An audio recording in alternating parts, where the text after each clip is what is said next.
এক নাস্তিক এক দরবেশের কাছে গিয়ে 4টি প্রশ্নের উত্তর জানতে চাইল এবং সেই দরবেশ সেই নাস্তিকের উত্তরটি এমনভাবে দিয়েছিল যে নাস্তিকটি মুসলিম হতে বাধ্য হয়েছিল এবং সে কলেমা পড়ে মুসলিমে পরিণত হয়েছিল। চলো বেশি না কথা বাড়িয়ে প্রথম থেকে শুরু করা যাক এবং মন দিয়ে না ভিডিওটা শুনলে কিছুই বুঝতে পারবে না। আসসালামু আলাইকুম, আমি সাইফুল্লাহ আর তুমি দেখছো ইসলামিক চ্যানেল। তো চ্যানেলটি ভালো লাগলে অবশ্যই একটি লাইক ও সাবস্ক্রাইব করে আমার পাশে থাকো নতুন নতুন ইসলামিক গল্প পেতে। তো চলো শুরু করা যাক।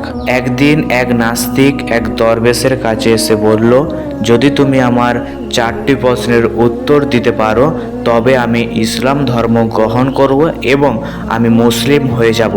এই প্রশ্নগুলি হলো, প্রথম প্রশ্ন হলো যে আল্লাহকে বলা হয় সকল সৃষ্টির স্রষ্টা, তবে আল্লাহকে দেখা যায় না কেন? নম্বর প্রশ্ন হলো, না দেখলেই আল্লাহকে বিশ্বাস করা হয় কেন বা বিশ্বাস করতে বলা হয় কেন?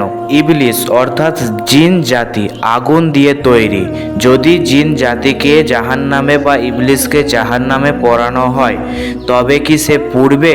আগুনকে কি আগুন দিয়ে পোড়ানো যাবে? নম্বর প্রশ্ন হলো, আল্লাহ ছাড়া কোনো কিছুই করা সম্ভব নয়, তাহলে মানুষ কৃতকর্মের জন্য শাস্তি পাবে কেন? নাস্তিকের এই 4টি প্রশ্নের কথা শুনে সেই দরবেশ মাটির একটি ঢিল নাস্তিকের ওপরে ছুঁড়ে মারল। নাস্তিকের মাথায় লেগে মাথা ফেটে গেল এবং মাথা থেকে রক্ত বেরোতে শুরু করলো। তখন দরবেশ বলে উঠল, এই হলো তোমার 4টি প্রশ্নের যথাযথ জবাব। অতঃপর মাটির ডেলার আঘাতে আহত সেই নাস্তিকটি আদালতে গিয়ে কাজীর কাছে এই নিয়ে মামলা করলো।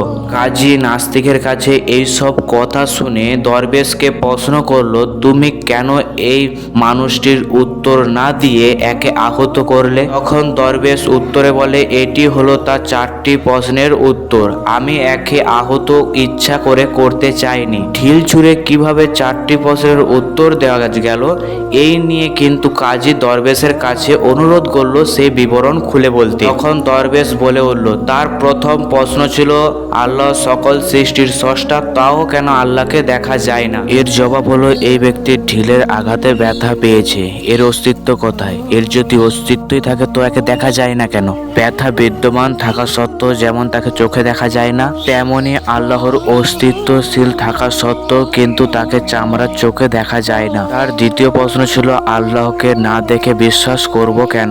চোখে না দেখে যদি ব্যথার কথা বিশ্বাস করা যায় তবে আল্লাহকে বিশ্বাস করতে অসুবিধা কোথায়? আর দ্বিতীয় প্রশ্ন হলো, শয়তান ও জিন আগুন দিয়ে তৈরি হওয়া সত্ত্বেও কিভাবে জাহান্নামের আগুনে পড়বে? মানুষও কিন্তু মাটির তৈরি, মাটির ঢেলার আঘাতে যদি একজন মানুষকে আহত করা যায়, ব্যথা দেওয়া যায়, তবে কেন জিনকে আগুনে পোড়ানো যাবে না? তার চতুর্থ প্রশ্ন ছিল, আল্লাহর ইচ্ছে ছাড়া কোনো কিছুই ঘটে না, তাহলে মানুষের কৃতকর্মের জন্য মানুষকে শাস্তি দেওয়া হবে কেন? এর উত্তর হলো, আল্লাহর ইচ্ছায় যখন সব কিছুই হয় তবে ঢিল ছুঁড়া, তার গায়ে আঘাত লাগা, রক্তপাত ও ব্যথা সবই তো তার ইচ্ছাতেই হয়েছে।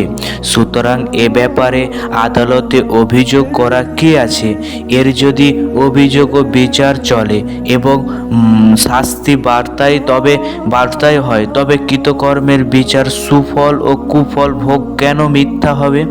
দরবেশের এ অভিনব জবাব শুনে নাস্তিক লোকটি হতভম্ব হয়ে গেল এবং ইসলাম ধর্ম গ্রহণ করল। এখান থেকে আমাদেরকে শিক্ষা নেওয়া দরকার যে আল্লাহ আরশে সমাসীন, তিনি যেখান থেকে গোটা সৃষ্টি জগৎ পরিচালনা করছেন, তার একখিয়াতারে কোনো কিছুই নেই। তাকে না দেখে বিশ্বাস করার নামই ঈমান। সব কিছুর তার আয়ত্তাধীন, তিনি কোন বললেই হয়ে যায়। তিনি অসীম সর্বময় ক্ষমতার অধিকারী, অসীম ও অপূর্ণ জ্ঞান দিয়ে তার সৃষ্টি বিশাল ত্বককে আয়ত্ত করতে যা বললেই নাস্তিকরা বিক্রান্ত হয়। আর হ্যাঁ, এই ছিল আজকের ইসলামীয় গল্পর ভিডিও। তোমার যদি এই ইসলামিক চ্যানেলটিকে ভালো লাগে তো অবশ্যই তুমি লাইক ও সাবস্ক্রাইব করতে ভুলবে না। আবার আসতে চলেছে অন্য কোনো ইসলামীয় ভিডিও।